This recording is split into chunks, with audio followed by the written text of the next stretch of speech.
Hola, buenos días. Bueno, no sé qué pasa con el YouTube que entro y después tengo que salir porque no conecta. Pero bueno, tengo que entrar 2 veces. Bueno, estamos hoy en la parte 10 de Antonio Bley, con este librito de creatividad y plenitud de vida. Y bueno, hoy que tengo un tiempito, digo, bueno, vamos a continuar con el curso. Ayer habíamos quedado en la parte de que éramos una semilla, habíamos hablado del inconsciente, ¿se acuerdan? Bueno, hoy vamos a hablar de las posibilidades de acción de esta mente individual, ¿sí? De nuestra mente individual. Dice Antonio Blake que por el hecho que la persona interiormente cambie y mantenga este cambio interior, exteriormente las cosas le cambiarán de acuerdo con el cambio interior. ¿Sí? Eso es lo que estuvimos viendo hasta ahora. Para que cambie mi exterior es necesario que cambie mi interior, no queda otra. El cambio no es instantáneo y eso hay que tenerlo muy en cuenta, porque todos queremos, ¿no? Esta cuestión de que todo pase rápido, ya, sino que es progresivo, porque estamos viviendo a remolque, como consecuencia de lo que hemos estado generando hasta ahora, y por lo tanto, para producir un cambio regular, estable, es preciso mantener un tiempo la nota positiva, aun cuando las cosas sigan yendo mal o como antes. Parece que hay que armarse de mucha paciencia porque la cosa no sucede instantánea. Hola, Rosario. Es progresivo, acá nos lo dice bien claro. Lo primero que hay que hacer es descubrir la ley por la cual mi tono mental tiende a atraer todo lo que esté de acuerdo con él. Mi forma mental, dice él, a materializar lo que corresponda a esta forma. Bien.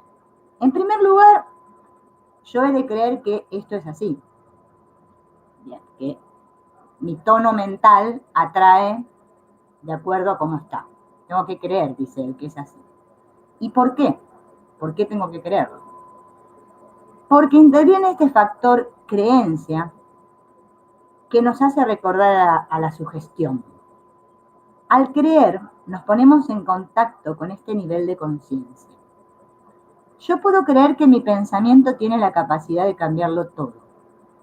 Pero si yo no me pongo en contacto real con esta mente universal, yo me quedaré con mi idea fija y nada se modificará. Parece que la cuestión es todo establecer contacto. Recién, antes de empezar acá, estaba escuchando a una psicóloga transpersonal. A mí me apasiona todo esto de la psicología transpersonal. Que hablaba, ¿no? Le decía que ella la mente esta individual, ¿no? La dibujaba así con un círculo, ¿no? La que nosotros, en la que estamos, ¿no? Ahí, atrapados. Ella la llamaba el culebrón. Es todo lo que nos contamos. Y bueno, dibujaba otro círculo, ¿no? Más grande ahí arriba. Y bueno, y explicaba, ¿no? Que nosotros esta conexión con la fuente, no es que la hemos perdido, seguimos conectados, obviamente, ¿no? Pero no podemos conectar en una manera, digamos, óptima, porque esta mente individual, el culebrón que tenemos todos aquí, nos impide acceder ahí. Bien, después les voy a dejar el nombre de la psicóloga, porque es bastante difícil de escribir. Bueno, pero aquí estamos en un nivel distinto, y en este nivel actúa la toma de contacto con un campo de realidad distinto de lo que es nuestra mente consciente y subconsciente. Es aquello que se conoce en varias tradiciones, especialmente la cristiana, como fe.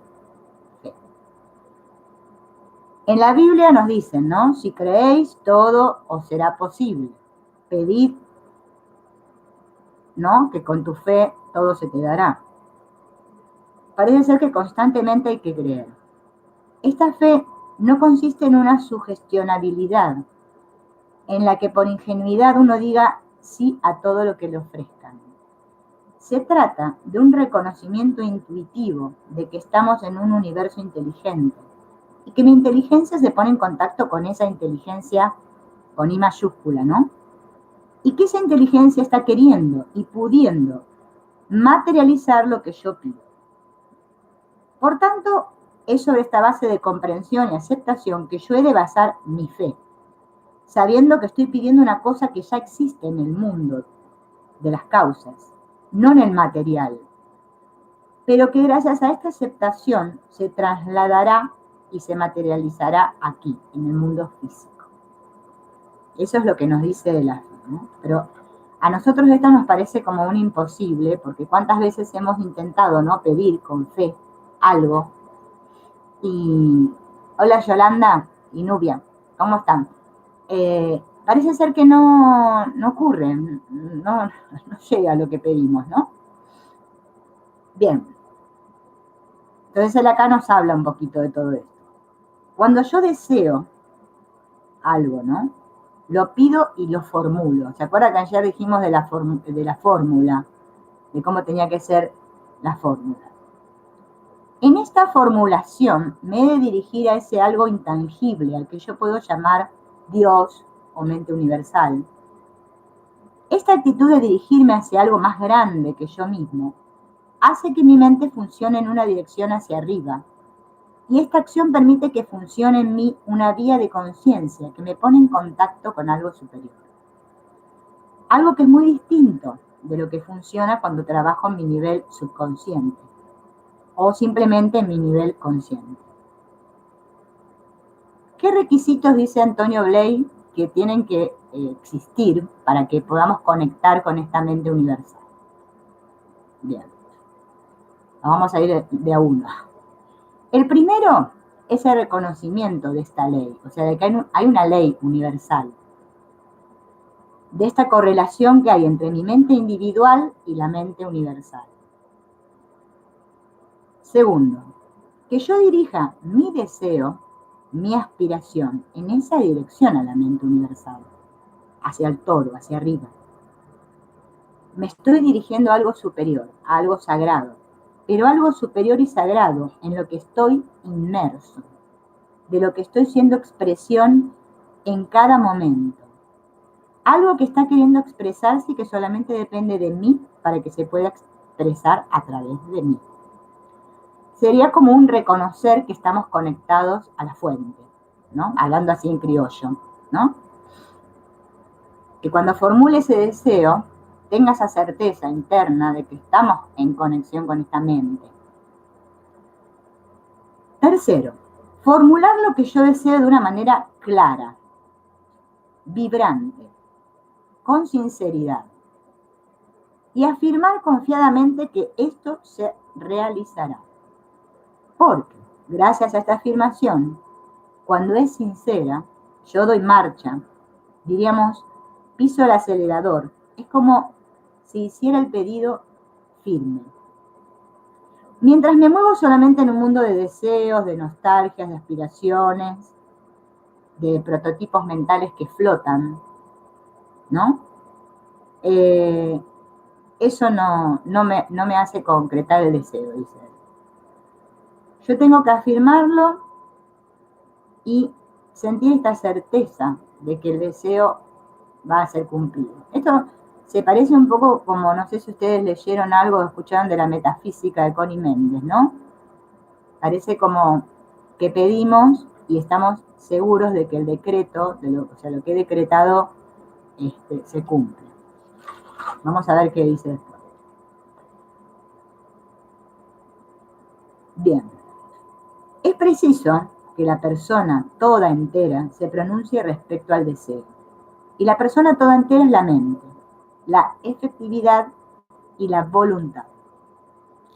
He de afirmar mediante una especie de meditación, invocación. Por ejemplo, él nos da acá unos ejemplos de cómo podemos, cómo podemos afirmar, ¿no? Como una oración. Por ejemplo, dice, la mente universal quiere el bien completo y yo quiero y pido a la mente universal que su abundancia se exprese en mí y a través de mí. O puedo usar cualquier otra fórmula. Esta es una fórmula que da él, ¿no? Y esta afirmación uno tiene que poder mantenerla en espíritu dentro de sí mismo, de un modo constante, aunque aparte. Le dedico unos ratos al día para ahondar en ella. Claro, nosotros después vamos a suponer que hacemos una oración o meditación por la mañana y después durante el día nunca más nos tomamos un tiempo para sentarnos y digamos, reafirmar esto, ¿no? Es como que la mente, nuestra mente, ¿no? Está como muy así volátil. Eh, Hay que estar alerta, dice él, para que no aparezcan los estados negativos y que cuando surjan hay que sustituirlos por una afirmación positiva. Eso como que hay que hacerlo. ¿Es que por ventura se convierte entonces uno en un pequeño Dios que puede dar órdenes a la mente universal? Pregunta él. No. Aunque esto es una tentación en la que muchos han caído, precisamente cuando han descubierto el poder real de la mente.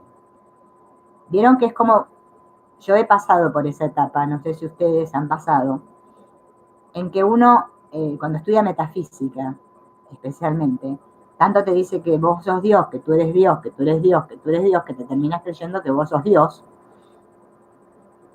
Y medio como que uno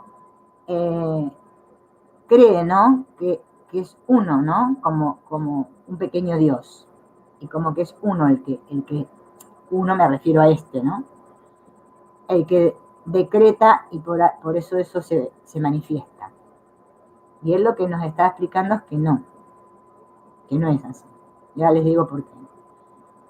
La mente universal busca el bien de todos, porque es expresión de algo totalmente positivo. Fíjense en el bien de todos.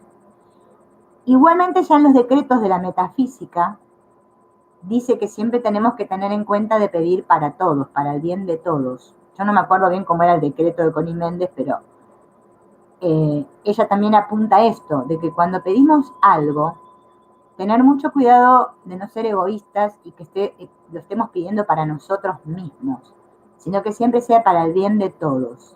Y esto tiene mucho que ver, si se fijan, con el curso de milagros, que nos da la pauta de que solamente soy creador cuando estoy en la unidad. O sea, siempre tengo que tener en cuenta que soy mente, ¿sí? Que estoy unida a todo. O como dijo Jesús en la Biblia, ¿no? Que cuando entrábamos a orar, que cerráramos la puerta, bueno, hay un dicho así en la Biblia, ¿no? Que es muy conocido, pero que recordemos de no tener ningún resentimiento hacia nadie, o sea, ningún, digamos, problema con ningún hermano allí fuera, ¿no? Entonces esto como que nos va introduciendo y nos va dando para que nos demos cuenta, ¿no? Que si yo en mi corazón albergo, ¿no? Odio o resentimiento hacia alguien, así sea una sola persona o situación, obviamente que mis deseos, ¿no? Porque ¿qué pasa si yo tengo resentimiento hacia alguien? Voy a sentir culpa. Y la culpa está tan asociada al no merecer, porque cuando nos sentimos culpables creemos que no merecemos nada, que claro, entonces por eso después pareciera que Dios no nos escucha, no se manifiesta nada aquí. Y si ustedes han podido comprobarlo, es exactamente así como funciona, ¿no? Por lo menos a mí me ha pasado que de haber, ¿no? Uno inicia el camino espiritual, ¿no? Aparentemente joven, vamos a suponer 28, 29, 30 años, empieza con toda esta búsqueda y va recorriendo varios caminos, que la metafísica, que acá, que allá, que esto, que el otro, y llega a un punto que se da cuenta que no puede establecer esa conexión, ¿no? Con Dios. Es más, estamos en el curso de milagros y nos cuesta establecer la conexión. Y bueno, y ahí es donde a uno se le prende la lamparita y dice, ah, claro, es porque aún siento culpa. El gran problema. Bueno, vamos a ver cómo sigue esto. Entonces, es la voluntad suprema, la voluntad de Dios, la expresión del amor, del bien, y por lo tanto su intencionalidad básica es siempre la misma. Ahora bien, dentro de este campo, el principio puede utilizarse para bien o para mal. Para mal quiere decir que para mi bien personal, a expensas del bien de los demás, a costa del bien de los demás. ¿Vieron que, por ejemplo, bueno, Rosario Nubia también, ¿no? Estudia el curso de milagros. Sí, Rosario Nubia sé que sí. Yolanda me parece que todavía no empezó con el curso, pero vieron que en el curso hay una parte, no me acuerdo si en las lecciones o en el texto, que dice, no, les quiero decir las palabras exactas, pero no me salen, pero como que tomemos conciencia de qué clase de peticionario somos, qué clase de peticionario eres. Ahí nos está hablando de este tema. Entonces, cuando utilizo la cosa para mal, la ley general que busca el bien para todos me cae encima. Y eso lo hemos visto, ¿no? No porque quizá nos haya pasado a nosotros, ¿no? Pero en el general, ¿no? Del mundo, así, uno ve que si usamos, digamos, le deseamos el mal a alguien o hacemos alguna cosa para que mal hacia otro, eso se nos vuelve, se nos cae encima. Entonces, dice, lo mismo que ocurre en el mundo de la relación humana, que cuando quiero tener razón, estoy provocando que los demás quieran tener razón también. Y de la misma manera, cuando soy generoso, estoy provocando la generosidad en los demás. Así, en el momento en que quiero absolutizar mi voluntad personal, tiendo a provocar un rechazo de todo el resto y me cae encima toda la fuerza natural y soy víctima de esa pretensión de ser yo centro de todo. Una persona, supongamos, totalmente egoísta, ¿no? Que quiere hacer valer su razón sobre otros, ¿no? Y que, bueno, vimos cómo termina, ¿no? Termina sola, la gente la rechaza, ¿no? Bueno, todas estas leyes ocurren tanto a nivel macro como micro. En cambio, en la medida en que mi mente está funcionando a favor de lo que es el movimiento de la mente universal, esto es del bien, de la expansión, de la realización del mayor número de personas, incluyéndome yo. En la medida en que nuestra mente va a favor de esto, entonces tenemos la respuesta. Porque estamos aprovechando la misma dirección del movimiento general de la mente universal. Miren acá, ¿no? Para reflexionar. Y qué sencillo, ¿no? Porque, bueno, o pensamos en el bien de todos o pensamos en el bien de todos. Es así. Así un tantito que yo me separe en mi mente, ¿no? Y tengo un pensamiento de ataque, o sea, de separación hacia otro, ya estoy desconectado. Solo puedo conectarme cuando amo, cuando realmente amo sin condiciones, o sea, incondicionalmente a todos. Ese es el cultivo, ¿no? El ejercicio que vinimos a hacer aquí. Y hoy escuchaba a esta señora, ahora les voy a escribir el nombre acá que me vino. Voy a aprovechar que me vino el nombre. Es Marley, un nombre, porque es de Brasil la señora. Ay, no me acuerdo, ahora no me sale el apellido. Bueno, pero ahora les pongo el nombre. Después cuando se me viene el apellido es difícil. Si no saben que se los voy a poner en la cajita de la descripción.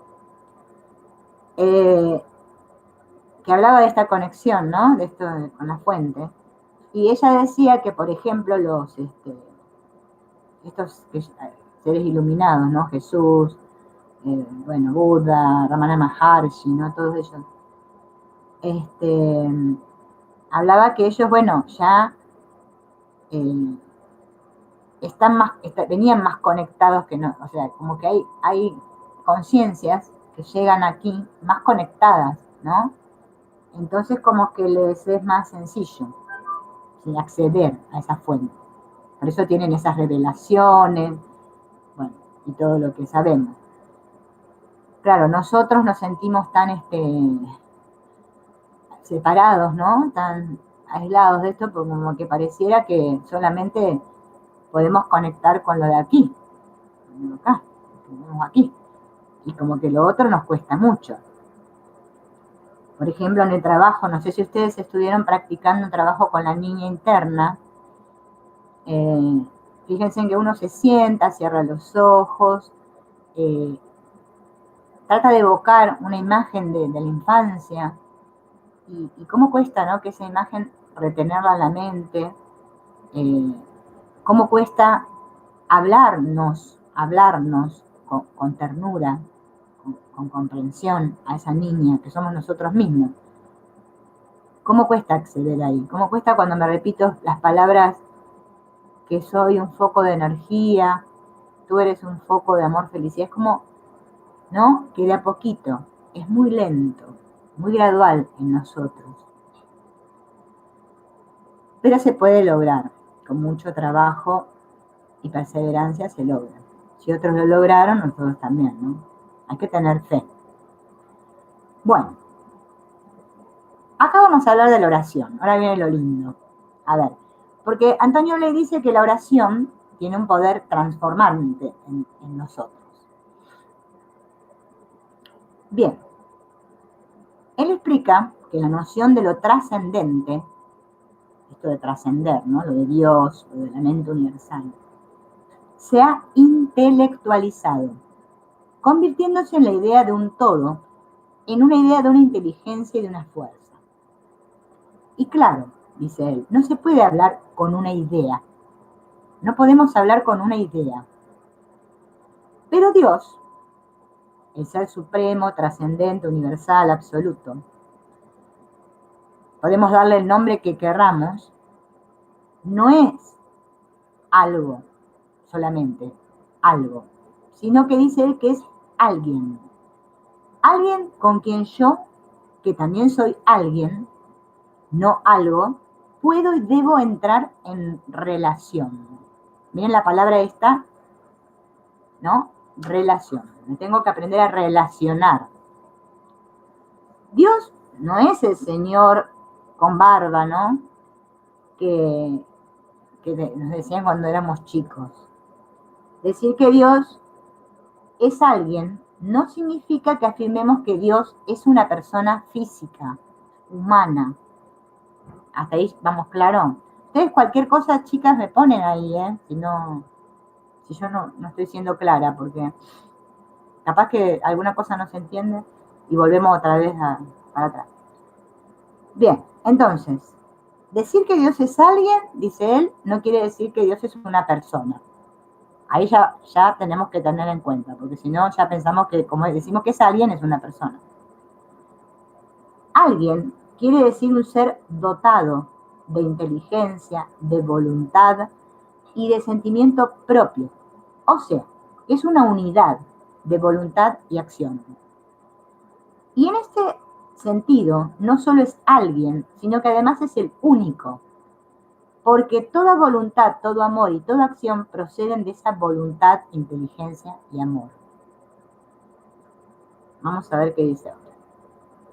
La oración no es un intento de convencer a Dios para que nos dé algo o nos arregle algo, ni tampoco es un intento de decirle cómo debe arreglar nuestros problemas y dificultades personales. Esto es un verdadero absurdo, pretender, por nuestra parte, darle más información o más motivación a Dios con respecto a lo que es bueno para nosotros. O sea, como que nosotros le quisiéramos decir a Dios lo que nos conviene.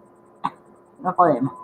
Vieron que en el curso de milagros tenemos la lección. No sé lo que más me conviene. Bien, y nosotros creemos que sabemos lo que nos conviene, ¿no? Otras veces se confunde con un mero proceso de autosugestión. Y la oración genuina, estricta, no es autosugestión. La oración en sí no es una autosugestión, sino una relación íntima, profunda, sincera, de yo con alguien que lo es todo.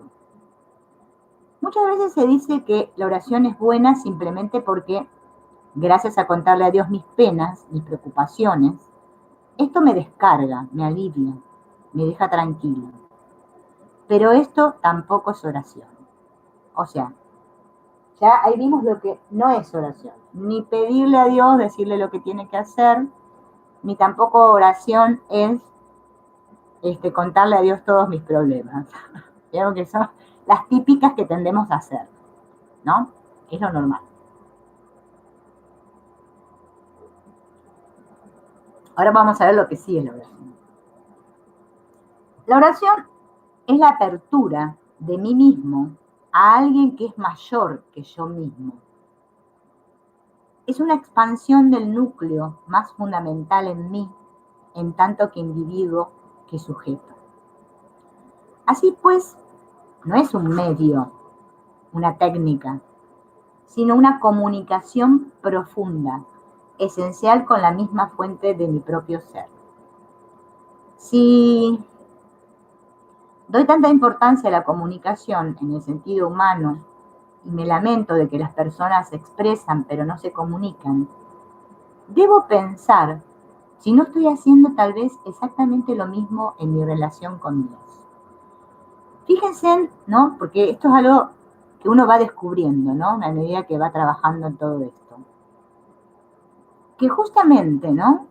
El cómo me relaciono yo con las personas, es cómo yo me relaciono con Dios en mi mente, ¿no? Esto obviamente que estamos hablando en la mente. Ahí escribió Rosario la... Sí, yo tampoco me la acuerdo bien. Bueno, después la buscamos, pero lo que les quería decir, Rosario, es que, como es que nos acordemos de que siempre era para todos, ¿no? Para todos. Fíjense en qué nos pasa, ¿no? Porque si uno se pone a observar, todo es una relación conmigo mismo, ¿no? Porque todo está sucediendo en mi mente, pero fíjense en que el cómo yo me relaciono con esos aparentes otros ahí fuera es cómo yo me relaciono con Dios. O sea, lo que yo pienso de los demás, cómo creo que son los demás, es lo que yo también creo que Dios es para mí. Y esto guarda acá porque hay que poner un semáforo rojo, ¿no? Por ejemplo, fíjense que acá él lo dice. Por ejemplo, si yo digo que las personas no saben comunicarse. Ay, no le entiendo nada, porque es lo normal acá. Ay, yo no entendí lo que me quiso decir. O el otro no entiende lo que le decimos. Es lo normal acá. Fíjense en que si no podemos comunicarnos, o sea, estoy pensando que el otro no me entiende, cuando yo quiera establecer esta comunicación interna con Dios, inconscientemente yo creo que Dios no me va a entender. ¿Bien? Entonces, siempre para mejorar nuestra relación con Dios es fundamental que mejoremos nuestra relación con los demás. Porque ahí está el kit de la cosa. Claro, por eso el curso de milagros se la pasa diciéndonos que el perdón, que el perdón, que el perdón, que tenemos que perdonar a tu hermano, que perdona a tu hermano, claro, porque hasta que no nos perdonemos totalmente, ¿no? No haya ningún juicio en mi mente, es como que todo esto pareciera como que Dios, ¿no? Porque tenemos esa idea de Dios. Ese es el gran problema que tenemos todos, el de querernos separados. Él acá, bueno, lo plantea con otros términos, Antonio Bley, pero fíjense que más o menos es lo mismo. Y hay una parte que me gusta mucho, como él lo dice, porque él dice, ¿quién es Dios? ¿Quién es Dios? Y habla de los atributos de Dios. Eh,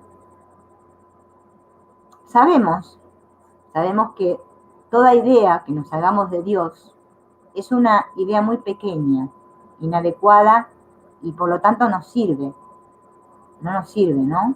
Para decir que Dios es esta idea. Nadie puede decir Dios es todo esto o todo lo otro.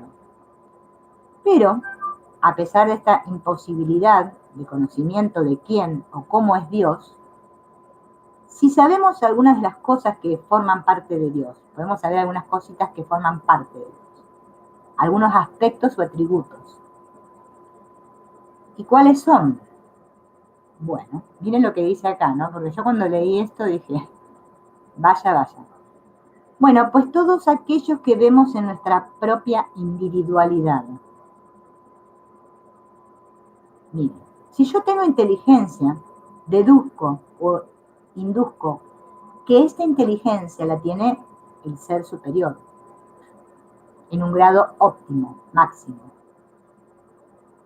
Si yo tengo voluntad o capacidad de goce, también pienso que Dios tiene esa voluntad y capacidad de goce en un modo máximo.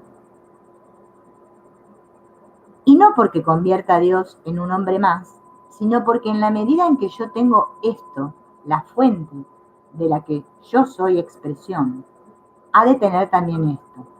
Aunque además tenga otras muchas cosas, y aunque esto lo tenga en un grado tan eminente que se me escape a mi visualización. Pero lo cierto es que Dios ha de tener esto que yo tengo, puesto que yo soy una expresión de esa fuente. Todas las cualidades positivas que vemos en el hombre, como aquellas que descubrimos en la naturaleza, están en Dios. Bien. Para nosotros, dentro de nuestra conciencia limitada, cuando nos ponemos en contacto con unos niveles de conciencia superiores, estos representan para nosotros algo tan por encima de nuestra conciencia normal que lo mismo da que digamos planos superiores, planos de la existencia divina. No podemos establecer una frontera, un límite, y la función que hace para nosotros es igual. Todo cuanto existe es expresión de esta divinidad, y no hay una frontera donde podamos decir, hasta aquí es humano y a partir de aquí es divino. Esto es algo que se ha hecho en la historia, y el cristianismo ha marcado la diferencia entre lo natural y lo sobrenatural, por lo que con el tiempo ha sido la propia víctima de estas distinciones, pues ha llegado un momento en que se ha hecho imposible deslindar las cosas, y entonces se tiende a absolutizar lo que es sobrenatural y a minimizar lo natural, ¿no? Aquí llamamos natural o sobrenatural simplemente a lo que es habitual en la conciencia o lo que es inhabitual. O podríamos decir lo que veo con los ojos o lo que no puedo ver. ¿Bien? Así pues, en la medida en que existen unos conocimientos o capacidades de hacer, de sentir, de ver, que son habituales, a esto lo llamamos normal. En cuanto se desarrollan otras cosas que ya no son habituales, a esto lo llamamos paranormal, en un lenguaje sobrenatural. ¿Vieron? ¿Qué sé yo? Eso, la evidencia, la telepatía, o sea, los que se pueden conectar con esos otros campos, ¿no? Para nosotros es algo que pertenece al campo de lo paranormal o sobrenatural. O cuando ocurren esos milagros que, no sé, que alguien estaba enfermo y se cura. Bueno, lo sobrenatural. Para nosotros eso es diferente a lo de acá. Es algo que excede a nuestra comprensión. No lo podemos...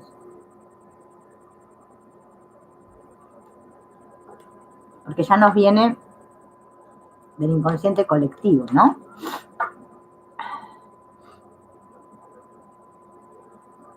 Claro. Eso está bueno, Rosario. Sí. Nosotros no nos enteramos, claro. Pero ahí está el tema, que nosotros creemos que no nos entiende. Y el tema es que a nosotros eh, ¿cómo es? Se nos manifiesta lo que creemos, ¿no? O sea, si yo creo que no me entiende, es como que acá va a ser como que no me entiende. pero obviamente que Dios obviamente nos comprende a todos, sí, sí, porque es la mente universal. Pero digo, para que veamos este juego, ¿no? De la mente, lo que hace. Entonces, eh, quiere decir, ¿no? Dice él, que es sobrenatural todo lo que es añadido, que no forma parte de la naturaleza, sino que es un don añadido gratuitamente que enriquece al hombre. Entonces, no podemos definir a Dios, sería algo absurdo, pero sí sabemos que posee, qué cosas posee, ¿no? En un grado eminente, las cualidades o atributos positivos que nosotros vemos en su manifestación. Dice,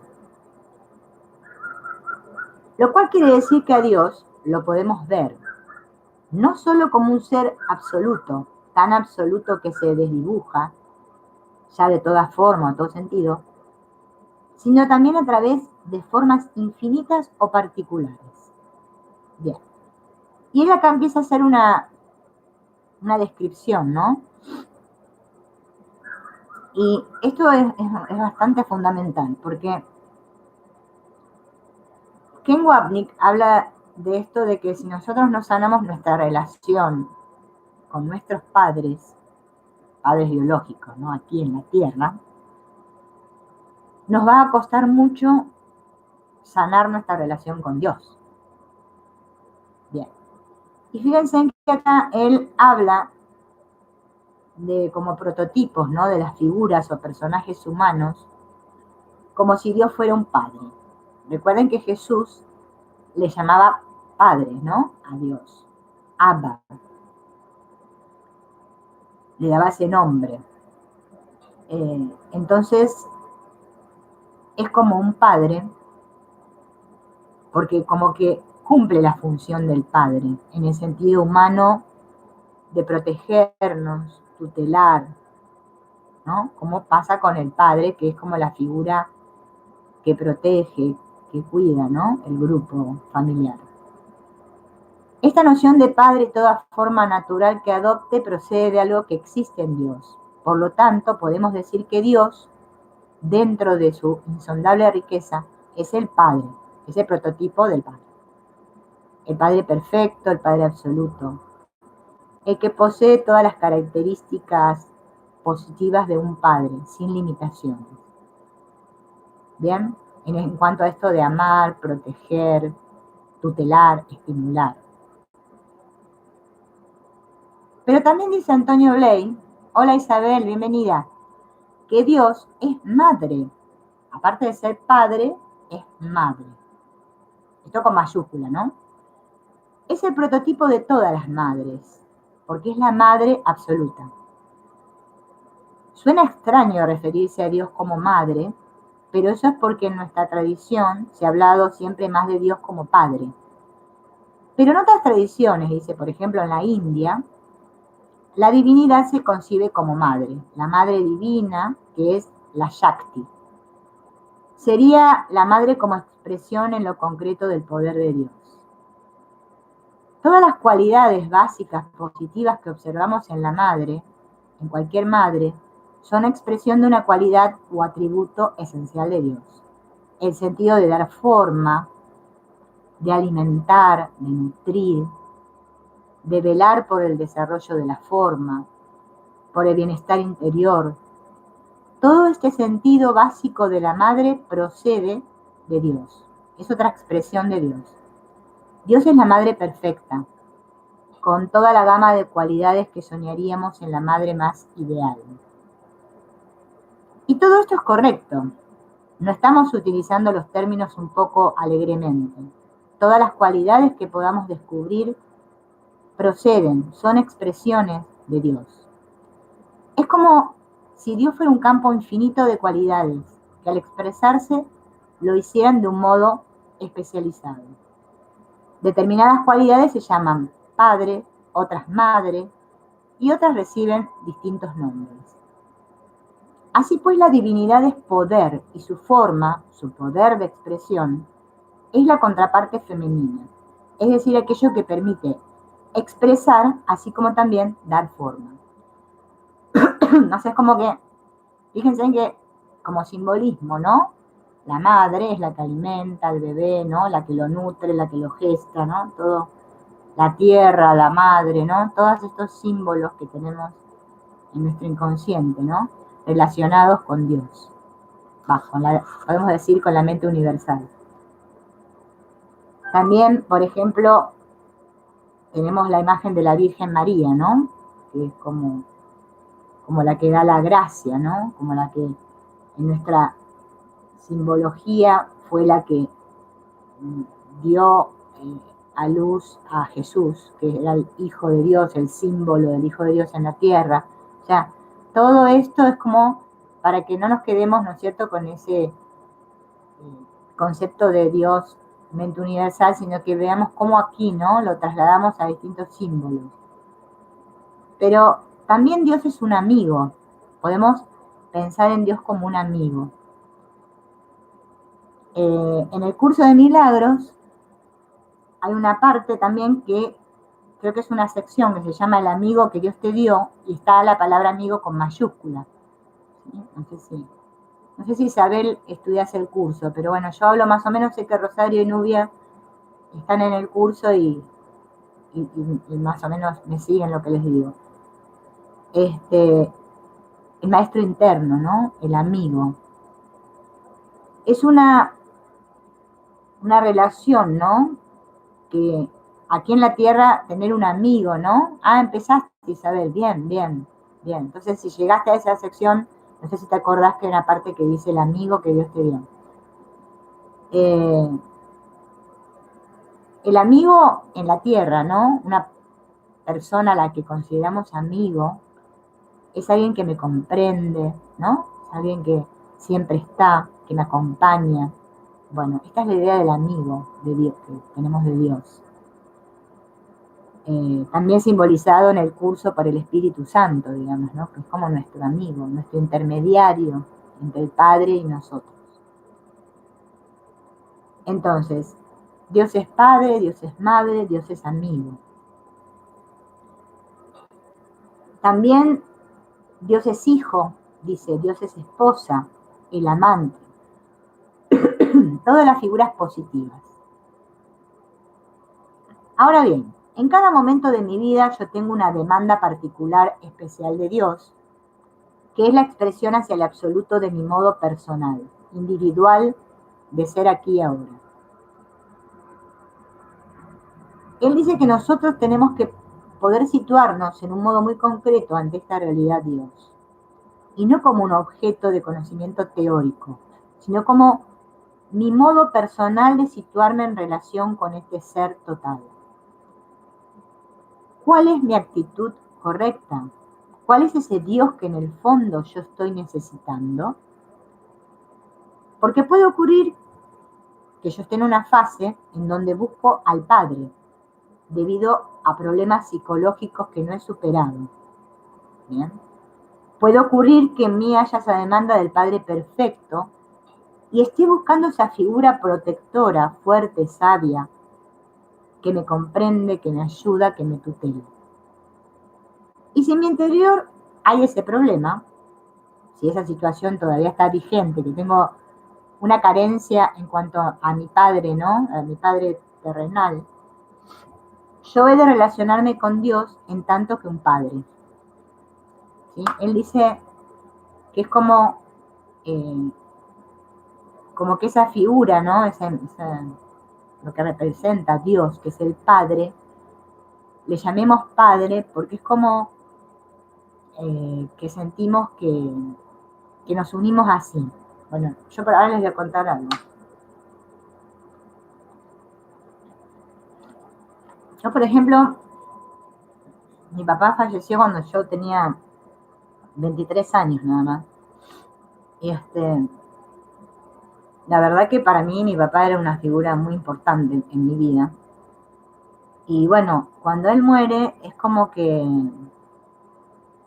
yo sentí como que me faltaba algo muy importante, porque bueno, mi relación con mi padre era buena.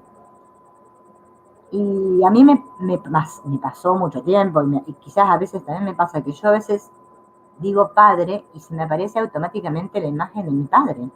O sea, parece mentira, pero nosotros tenemos un vínculo muy fuerte con nuestros padres, ¿sí? Entonces, no está mal que, porque el inconsciente trabaja con imágenes, y como Dios no tiene una imagen, no está mal que conecte por ese lado, ¿sí? Si me es difícil conectar con un Dios que no tiene forma. Entonces, puede utilizar, como dice Antonio Ley acá, ¿no? Esa imagen de padre, ¿no? Porque puede ser que sea, porque tuvimos un vínculo malo con nuestro padre o un vínculo bueno, pero de las dos maneras tenemos que sanar ese vínculo. Así que pensar en Dios como padre es muy bueno, ¿no? Bueno, porque este es realmente mi Dios y no otro. Bien. Pero puede ser que yo quiera establecer mi relación con Dios como madre, ¿no? Pero quizás sea esta la forma que yo he de buscar, he de expresar, he de relacionarme con Dios. Es posible que en mi interior hayan quedado aspectos de mi relación con la figura femenina, con la madre, que estén sin resolver, que no hayan madurado. Y entonces yo puedo tener un resentimiento, un apego, que serían, según los casos, muy fuertes hacia la figura de la madre. ¿Bien? Entonces, bueno, establecer el vínculo, ¿no? Con María, que significa el camino, ¿no? El camino de regreso a Dios. También es bueno, es positivo, ¿no? Que utilicemos este símbolo para sanar esa relación con nuestra madre. Esto, dice él, por supuesto, se solucionará a través de una evolución psicológica. Pero de momento, yo solo seré sincero cuando viva la realidad tal como soy. Y en este caso, yo estoy buscando a la madre perfecta. Por lo tanto, yo he de poder dirigirme a Dios como madre perfecta y tener con Él la relación espontánea que tendría con la madre realmente perfecta. Pues este es mi Dios, porque este es el Dios real de mi subconsciente. ¿Ven lo que les decía hace un ratito? Es lo que en mi mente subconsciente yo asocio con la madre. Todos, lo reconozcamos o no, eso el otro día se lo escuchaba decir a Mariló López Garrido en una conferencia. Ella decía, hacía una meditación del niño interior, ¿no? Y decía, en la meditación, le iba diciendo a las personas si habían sido un hijo deseado. Yo he sido un hijo deseado. Si cuando fui niño mis padres me dieron todo el afecto que necesitaba, ¿no? Casi todos tenemos siempre algún problemilla psicológico con nuestros padres. Y bueno, eso se traslada a nuestra relación con Dios. Bien, y miren lo que dice ahora, ¿no? Quizás cuando yo llegue a resolver, a madurar mi problemática interior, ¿no? Descubriré otras facetas de Dios, que estarán más de acuerdo con mi capacidad de comprensión o demanda de aquel momento. Claro, a medida que se va resolviendo, ¿no? Que nuestra conciencia se va expandiendo, que nuestros contenidos del inconsciente se van limpiando. Claro, todo esto, ¿no? Nos va dando un nivel de conciencia superior que significa un mayor alto grado de comprensión y nuestra relación con Dios mejora. Entonces, él explica ahora, ¿no? Lo que nos ocurre actualmente, ¿no? Es que uno esconde su problema y luego este va saliendo en circuito cerrado sin llegar al consciente durante toda la vida. Es lo que les expliqué al principio, vieron del circulito este del culebrón. Estamos ahí, dando vueltas acá, ¿no? Porque no podemos resolverlo porque no queremos, ¿no? Porque lo queremos esconder el problema. Y claro, si no se resuelve acá, no hay conexión allá, ¿no? Entonces, hay personas, eh, por ejemplo, esto se puede traducir así, ¿no? Me muestro hostil, bueno, en vez de hostil podemos decir en rebelión, ¿no? Contra otras personas. O también se puede manifestar como que siempre estoy huyendo, ¿no? De lo que me asusta, ¿no? De eso que no quiero enfrentar. O puede ser que quiero ser dominante, o sea, quiero controlar, ejercer dominio sobre otras personas. Otros queremos evitar ese dominio, o sea, no huimos de las personas que nos quieren dominar. Cada uno está haciendo su personaje en un circuito cerrado y sin darnos cuenta. Por eso se acuerdan cuando empezamos con este cursito, que él da como pauta que lo primero que tenemos que hacer es descubrir al personaje que estamos representando. Y parece una tontera, pero resulta que es lo más difícil. Tengo que darme cuenta de qué personaje yo estoy representando acá. La persona ha de llegar a una maduración, y para que las cosas maduren hay que darles curso. Entonces, cuando esto último no es posible, porque lo impiden las circunstancias concretas, yo puedo darles curso a través de este prototipo ideal, que es la forma en que Dios aparece dentro de mi campo de visión parcial. O sea, puedo utilizar esta figura de Dios como padre o Dios como madre para poder sanar este vínculo de niño, ¿no? Que tenemos, y que eso me ayude a poder resolver este circuito cerrado en el que estamos todos, y poder abrir, porque ahora, si no, circulamos así. Se me va la voz. Bueno, todavía sigo resfriado. Bueno, hasta que nosotros no podamos tener esta relación íntima, personal, comprometida en relación con Dios, vamos a decir, sí, creo en Dios, pero Dios será para mí una idea, no será la realidad detrás de mi propia conciencia de ser. Lo voy a ver como una idea. Yo no podré relacionarme con Él de un modo directo, íntimo y auténtico, porque estaré convirtiendo a Dios en un objeto de mis ideas o de mis creencias, pero no en una realidad viviente.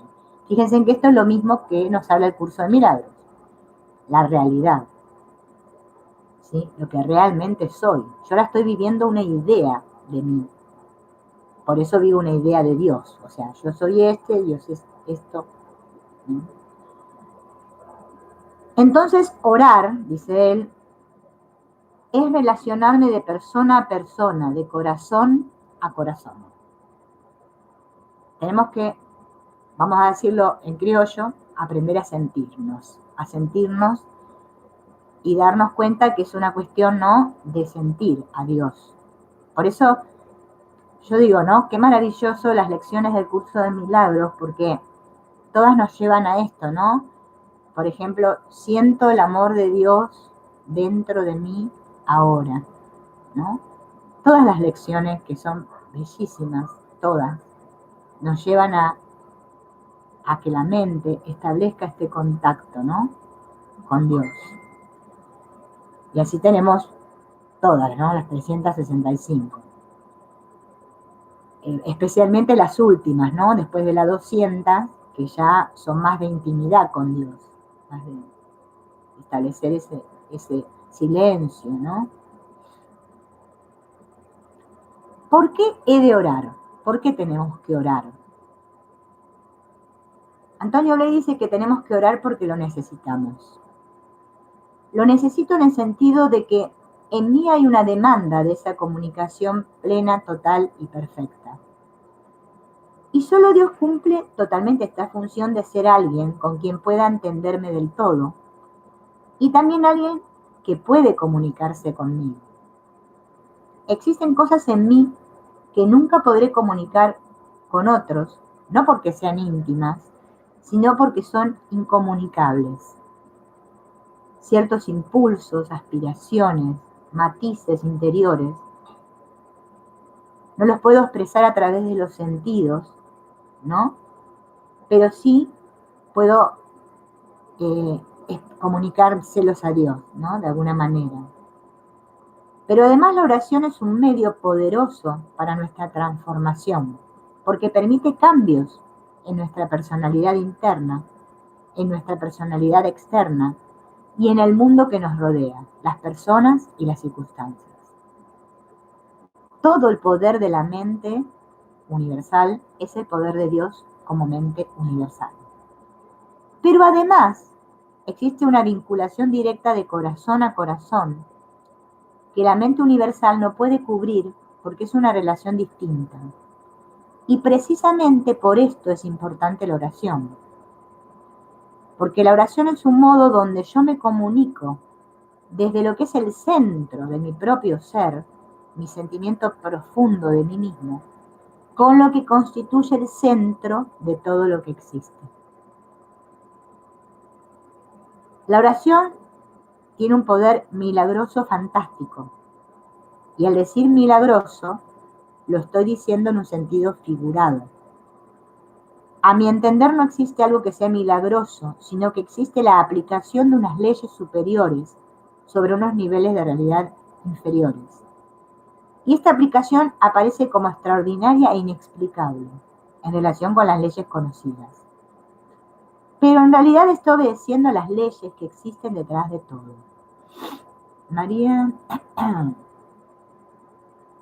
en la tierra. Claro, sí, sí, son distintos atributos, ¿no? Que le damos a María. Sí, yo, uno, de acuerdo, ¿no? La filosofía que se escuche, pero bueno, eh, acá lo que él plantea no es que la tengamos como esa madre, ¿no? Esa madre que no hemos tenido, la madre ideal que hubiésemos querido tener, y el padre, ¿no? El padre. A Dios dice que le podemos pedir de todo lo que sea sincero deseo de nuestro corazón. Y Dios ha prometido repetidas veces darlo para que nuestro gozo sea completo. Y no se trata de pedir solo cosas espirituales, ¿no? Como muchas veces se nos ha hecho creer. Pues Jesús habla de cosas muy materiales y concretas. Si bien, advierte, no atesores riquezas en la tierra, ¿no? Sino que busques el reino del cielo, ¿no? Que hagamos tesoros en el cielo, ¿no? Bien. Pero también nos dice que pidamos todo lo que queremos. Claro, es un saber, ¿no? Un saber, una certeza de que Dios me lo ha dado todo, porque ya lo tengo todo, y que todo lo que pida se me va a dar, y que el único problema es el que yo tenga ese apego hacia las cosas materiales. Como que el apego sería como que de tener esa cosa material depende mi felicidad o mi paz. Por eso se nos dice que busquemos primero el reino de los cielos y después todo se nos va a dar por añadidura, ¿no? Primero esta relación íntima con Dios para que después se manifieste todo lo demás. Nosotros somos la expresión de Dios, pero podemos ponernos en contacto con Él y entonces su poder puede expresarse a través nuestro. Pero mientras estemos retenidos dentro de nuestra pequeña idea personal, mientras yo crea ser alguien totalmente distinto, mientras no pueda descubrir que toda mi existencia está siendo comunicada por Dios, mientras no pueda ensanchar esta conciencia de mi propio ser a la fuente que me ha dado todo, que es mi realidad, no voy a poder expresar este poder. Y yo, no sé ustedes, ¿no? ¿Qué opinan? Pero a mí siempre esa me ha sido la dificultad, porque claro, este sentido, ¿no? Personal que tenemos todos, ¿no? De ser Quizás cuando oramos, hacemos siempre la oración desde este personaje que pide. Y ahí es donde está el gran obstáculo. Por eso la importancia de, como lo dice, no sé en qué parte del curso de milagros, creo que en los principios de los milagros, que habla de un purificar. Antes es necesaria una purificación. Y cuando habla de esa purificación, se está justamente refiriendo a esto, que nuestra mente se vacíe de todo contenido. Hay mucho contenido, muchas ideas, tenemos muchas ideas. Y eso es lo que entorpece todo. Por eso el curso de milagros también dice, tenemos que cuestionar hasta la última de todas nuestras creencias. Hasta la última, todas. Entonces la oración es un medio para poder ensanchar la conciencia. No solo como un medio para pedir algo, sino un remedio para crecer. Dios no hace que nosotros tengamos que orar porque quiere ser rogado, ¿sí? Para que nos dé las cosas. Esto es absurdo. Orar significa romper unas barreras que hay en nuestra mente, en nuestro corazón, que nos mantienen encerrados dentro de una falsa idea de aislamiento. Cuando yo hablo a Dios, estoy comunicándome con algo infinito. Y esto es un ensanchamiento, un crecimiento, una expansión de mi conciencia afectiva. La misma expansión que tiene el niño pequeño cuando está totalmente confiado y se dirige a su madre. La madre lo es todo para él y él está allí comunicándose del todo, no sintiéndose él como algo separado y distinto, más pequeño que la madre. El niño ve a la madre y se abre, se ensancha todo él, confía, se lanza sin problema. Esto es muy bonito lo que dice acá. Hola Claudia, bienvenida. Esto, ¿no? Como dice la Biblia, y también creo que está en el curso de milagros esta expresión de volvernos como niños pequeños. Por eso es tan importante esta relación con nuestro niño o niña interna, ¿no?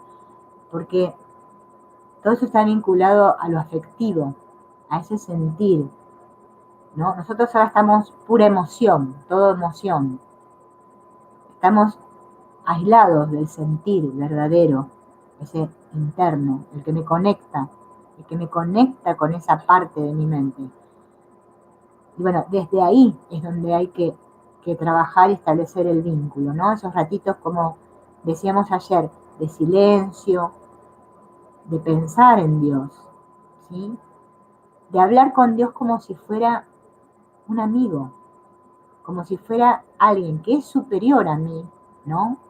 Que es el todo, pero no rogándole, sino en un diálogo sincero.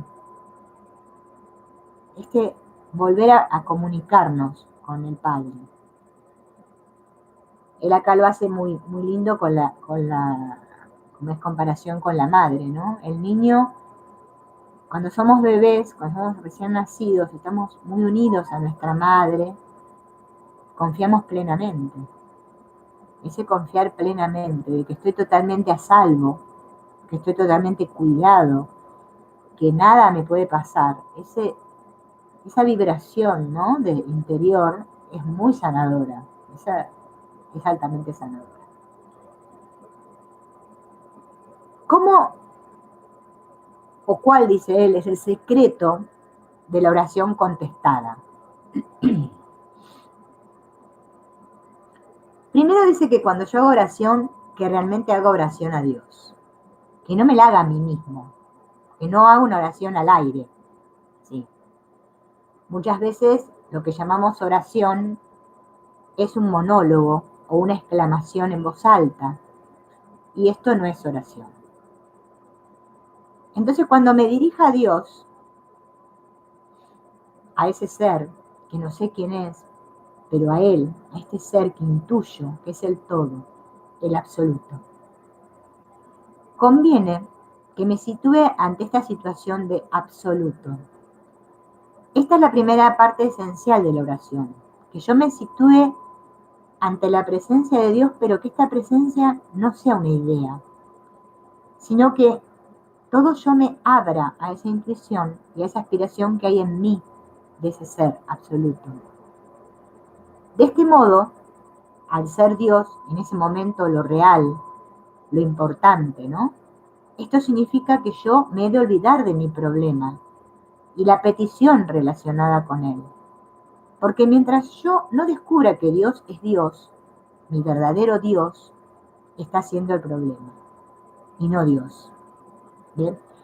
Transformo mi problema en mi Dios, en mi devoción, y no realmente Dios. Esto también me recuerda el curso de milagros, no sé qué lección, porque no me acuerdo los números, pero hay una lección que dice, ¿no? Olvídate de este curso, olvídate bueno, como que nos olvidemos de todo, de este mundo, y con las manos vacías ve a tu Dios. Bueno, yo creo que esa es la actitud correcta de la oración. Cuando yo me entrego totalmente, o sea, con las manos vacías. ¿Bien? Si estoy más pendiente del problema que quiero solucionar que de Dios, no me estoy dirigiendo a Dios. Así pues, la primera condición es esta, que yo pueda abrirme a la noción de Dios.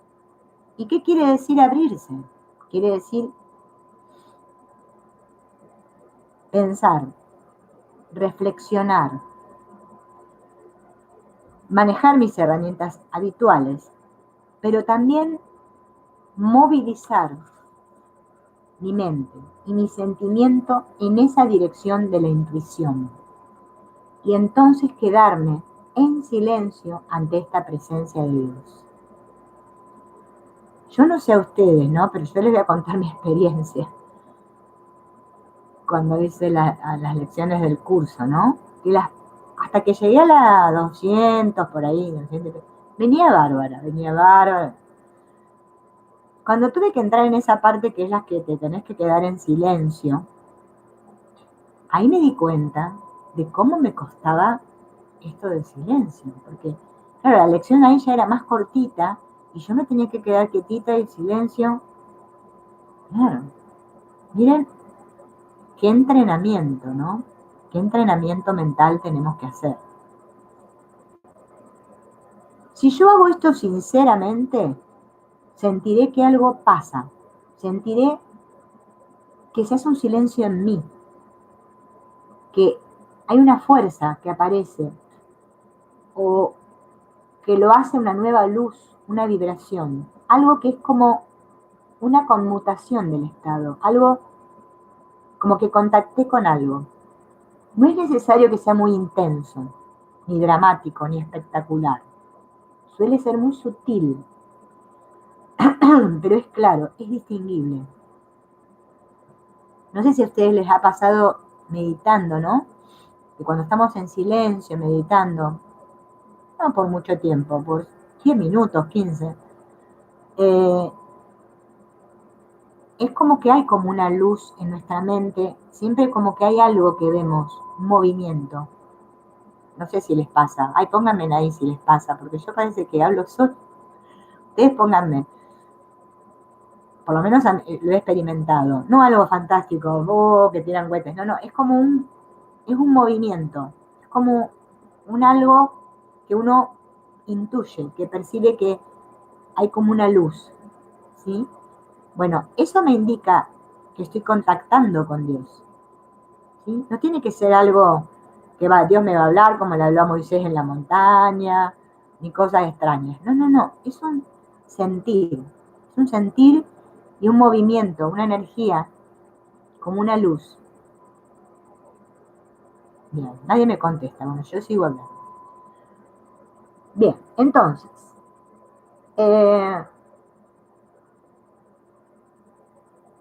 cuando puedo decir que yo me abro, que establezco este contacto con Dios,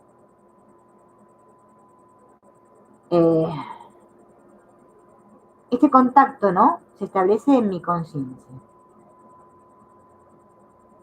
Haciendo esto y manteniendo esto, vemos cómo las cosas se van arreglando, porque este contacto es transformante, esta presencia es transformante. Lo único que impide que esta presencia sea constante es mi preocupación por mis ideas, mis deseos y mis miedos. Ese es el problema. Si no, nosotros podríamos estar en una constante comunicación con Dios. Podría ser así. Pero todo lo de abajo es lo que nos impide estar continuamente conectados. Puede ocurrir que estemos muy preocupados por algo y que deseemos pedir algo particular. Entonces podemos pedir. Pero pedir en este estado de presencia activa de Dios en nosotros. En el momento que yo pueda formular suavemente una petición de un modo claro, suave y con fe, veremos la realización instantánea de lo que pedimos. Lo importante es pedirlo con fe. ¿Qué quiere decir fe? Quiere decir que yo en ese momento me doy cuenta de que Dios quiere aquello que yo quiero, que me lo da, y que por lo tanto que cuando yo lo pido por el hecho solo de pedirlo, ya me lo ha dado en ese momento. Es una certeza de la realidad en presente de lo que pido. No la certeza de que algún día me lo dará. No hay que confundir la fe con la esperanza. La fe es la realización ahora. Lo que yo pido a Dios siempre se realiza, se concede en ese contacto, Dios y yo. Y por lo tanto, en el terreno espiritual, en el terreno interno. Una vez hecho esto, es cuando aparece materialmente. Pero si no se hace en ese nivel espiritual, es imposible que llegue a materializarse. Y toda auténtica creación o transformación, si no tiene lugar primero en lo espiritual, no puede plasmarse en lo perceptual, en lo material. ¿Bien? Porque lo que Dios quiere es mi plenitud, mi afirmación, mi crecimiento, mi felicidad, mi totalidad. Y como quiere esto, todo lo que yo le pida genuinamente, todo lo que busca esa plenitud, lo tengo de antemano. Lo único que a mí me separa de la plenitud es la creencia de que no lo tengo.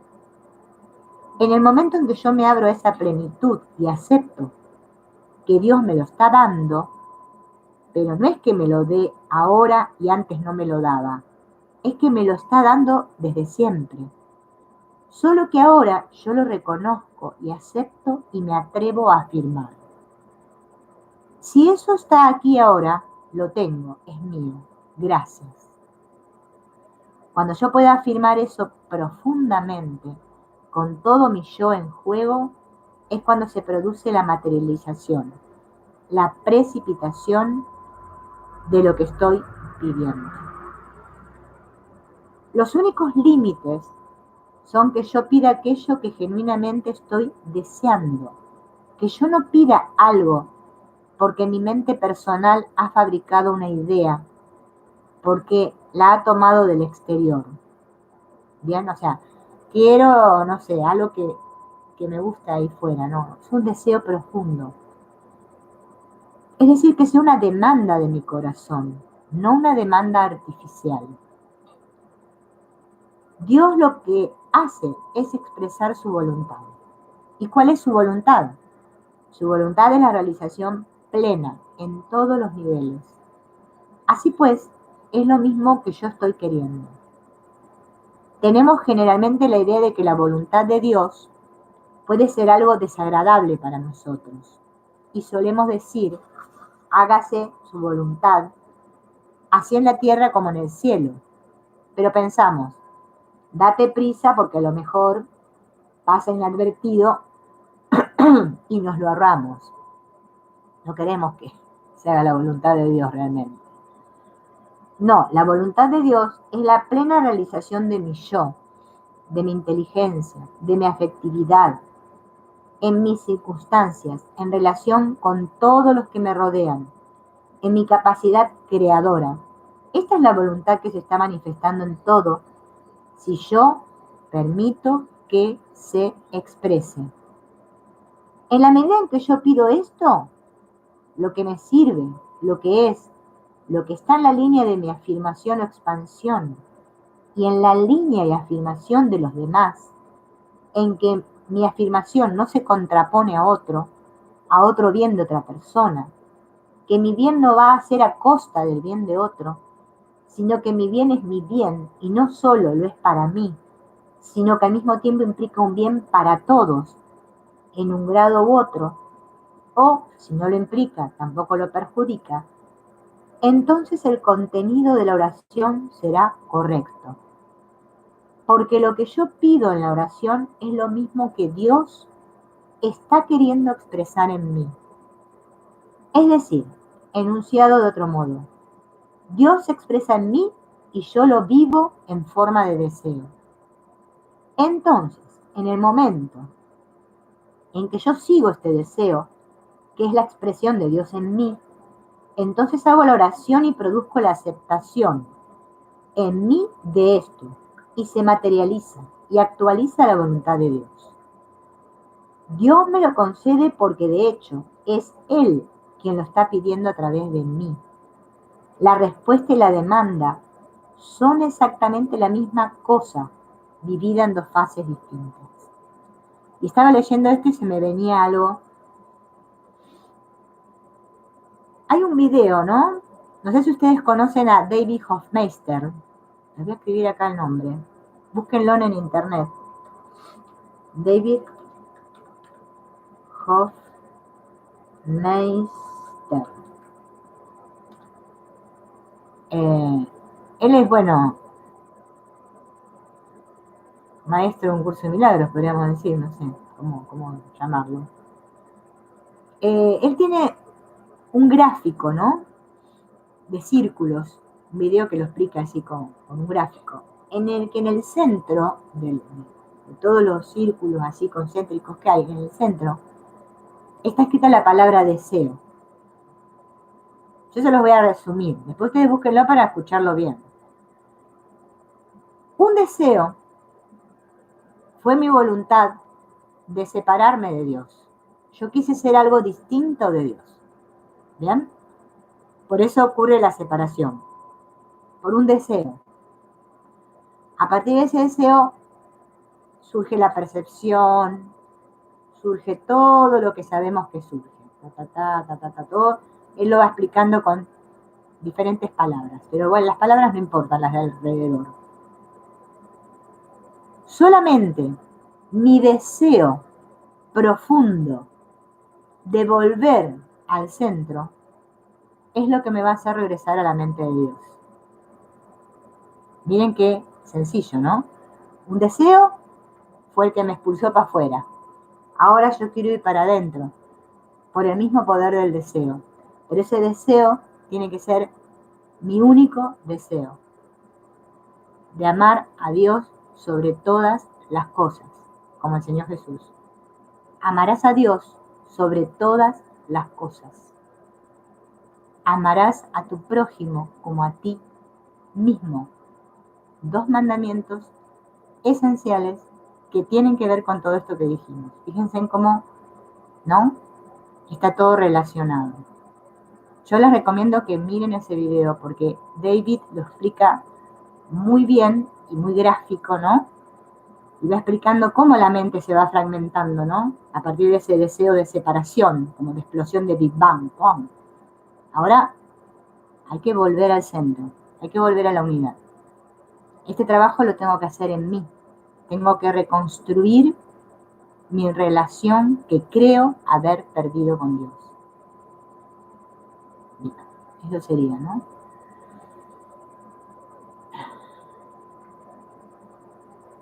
Más aún en mi cambio de percepción en la mente. Ah, sí. Pero después de algunos años de práctica constante, claro, sí, es que, como dice Claudia, es una práctica constante, ¿sí? Yo tengo que querer a Dios por sobre todas las cosas. Tiene que ser mi primer pensamiento cuando me levanto a la mañana. Tenemos el pensamiento, Dios, hágase tu voluntad, cuando me levanto a la mañana, o como dice el curso de milagros en las reglas para tomar decisiones, no me sale ahora la frase, pero como que le pongamos todo a cargo del Espíritu Santo, o directamente me levanto y ya remeto a la vida y ya estoy con mis cosas. Claro, y nos acordamos de Dios cuando truena, cuando viene el problema. Le voy a pedir a Dios que me ayude en esto.